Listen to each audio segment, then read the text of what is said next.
അവനവൻ ശരീരത്തിലിരിക്കുമ്പോൾ ചെയ്ത പ്രവൃത്തി നല്ലതാകിലും തീയതാകിലും അതിന് തക്കവണ്ണം പ്രാപിക്കേണ്ടതിന് നാം എല്ലാവരും ക്രിസ്തുവിൻ്റെ ന്യായാസനത്തിന് മുൻപിൽ വെളിപ്പെടേണ്ടതാകുന്നു. ദൈവത്തിൻ്റെ മാറ്റമില്ലാത്ത വചനം ശ്രദ്ധിക്കുന്ന പ്രിയപ്പെട്ടവരെ, നമ്മെ ന്യായം വിധിക്കുവാൻ ദൈവം ഒരു ദിവസത്തെ നിശ്ചയിച്ചിരിക്കുന്നു. ആ ദിവസം നാം എല്ലാവരും ക്രിസ്തുവിൻ്റെ ന്യായാസനത്തിൻ്റെ മുൻപിൽ നിൽക്കേണ്ടി വരും. തിരുവെഴുത്ത് പറയുന്നു, മരിച്ചവർ ആ ബാലവൃദ്ധം സിംഹാസനത്തിൻ്റെ മുൻപിൽ നിന്നു. പുസ്തകങ്ങൾ തുറന്നു. ജീവൻ്റെ പുസ്തകമെന്ന പുസ്തകവും തുറന്നു. ആ പുസ്തകത്തിൽ എഴുതിയിരിക്കുന്നതിനൊത്തവണ്ണം മരിച്ചവർക്ക് അവരവരുടെ പ്രവൃത്തികൾക്ക് അടുത്ത ന്യായവിധി ഉണ്ടായി. പ്രിയപ്പെട്ടവരെ, ഈ ഭൂമിയിൽ ഈ ശരീരത്തിൽ നാം ജീവിച്ചിരിക്കുന്ന നാളിൽ നാം ചെയ്ത പ്രവൃത്തിക്ക് തക്കവണ്ണം നമുക്ക് ദൈവസന്നിധിയിൽ പ്രതിഫലം ലഭിക്കും. മരണത്തിന് ശേഷം നമ്മെ രക്ഷിക്കാൻ ആർക്കും കഴിയില്ല. മരിച്ചു കഴിഞ്ഞിട്ട് പിന്നെ എത്ര പ്രാർത്ഥിച്ചിട്ടും കാര്യമില്ല. ആ പ്രാർത്ഥനയ്ക്ക് തിരുവചനത്തിൽ ഒരു വ്യവസ്ഥയുമില്ല. മരിച്ചു കഴിഞ്ഞാൽ പിന്നെ ശരീരം വിട്ട് ആത്മാവ് ദൈവത്തിൻ്റെ അടുക്കലേക്ക് പോകും. ന്യായവിധിയുടെ ദിവസം ഉണ്ടാകും. അന്ന് ഈ ശരീരത്തിലിരിക്കുമ്പോൾ ചെയ്ത പ്രവൃത്തിക്ക് തക്ക പ്രതിഫലം ലഭിക്കും. അതുകൊണ്ട് പ്രിയപ്പെട്ടവരെ, ഇപ്പോഴാകുന്നു സുപ്രസാദകാലം, ഇപ്പോഴാകുന്നു രക്ഷാദിവസം.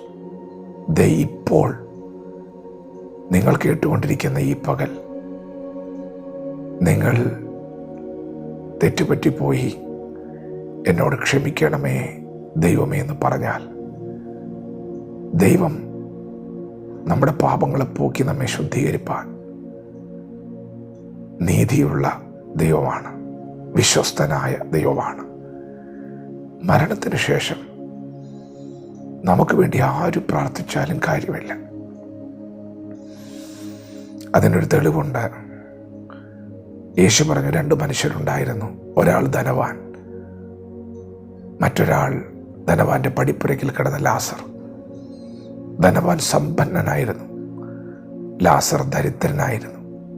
ഒത്തിരി കഷ്ടപ്പാടിലൂടെയാണ് ലാസർ കടന്നുപോയത്. 2 പേരും മരിച്ചു. തിരുവെഴുത്ത് പറയുന്നു,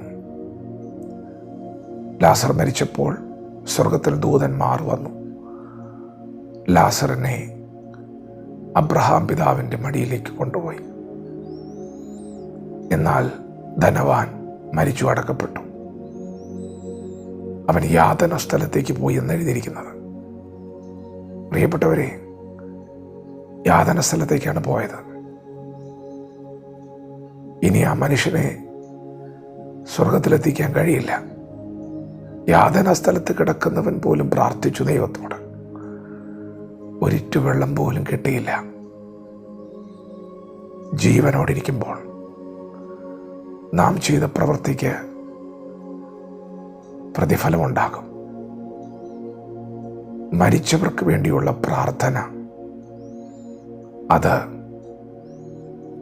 നിഷ്ഫലമാണ്. അത് ദൈവവചനത്തിന് വിരുദ്ധമാണ്. മരിച്ചു കഴിഞ്ഞാൽ പിന്നെ നമുക്ക് ആ മനുഷ്യനെ രക്ഷിക്കാൻ കഴിയില്ല. ജീവനോടിരിക്കുമ്പോൾ ഇപ്പോൾ ദൈവം കരുണ നിറഞ്ഞവനായി നമുക്ക് വേണ്ടി വെളിപ്പെടും. ഏറ്റുപറഞ്ഞാൽ ക്ഷമിക്കും. അടുത്തു വന്നാൽ ദൈവം അടുത്തു വരും. അതെ, ഇപ്പോൾ നമുക്ക് അവസരമുണ്ട്. എന്നാൽ ആർക്കും പ്രവർത്തിച്ചുകൂടാത്ത നാഴിക വരുന്നുണ്ട്. ദൈവവചനത്തോട് പ്രതികരിക്കാം. ദൈവം നമ്മെ ഓരോരുത്തരും ഈ പകൽ അനുഗ്രഹിക്കുമാറാകട്ടെ. ആമേൻ.